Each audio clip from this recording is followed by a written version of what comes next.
ഇന്ന് നടന്ന champions league രണ്ടാം പാദ സെമി മത്സരത്തിൽ റയലും ബയൺ മ്യൂണിച്ചും ഏറ്റുമുട്ടിയപ്പോൾ കണ്ടത് റയൽ മാഡ്രിഡ് തങ്ങളുടെ പഴയ പ്രതാപത്തിലേക്ക് തിരിച്ചുവരവ് തന്നെയായിരുന്നു.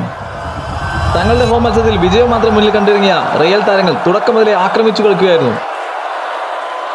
ഇരു ടീമിലെയും ഗോൾ കീപ്പർമാർ തമ്മിലെ വാശിയേറിയ പോരാട്ടവീര്യം കാഴ്ചവെച്ചത് ആദ്യ പകുതി സമനിലായിരുന്നു.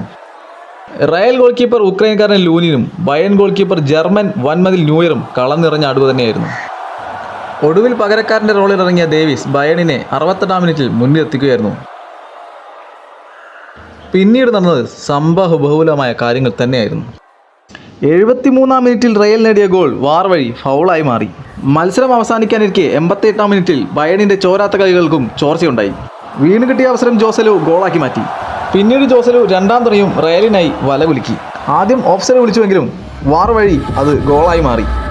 ചാമ്പ്യൻസ് ലീഗിൽ റയൽ തോൽക്കണമെങ്കിൽ റയൽ തന്നെ വിചാരിക്കണം. ഈ വീഡിയോ ഇഷ്ടപ്പെട്ടാൽ ചാനൽ സബ്സ്ക്രൈബ് ചെയ്യുക.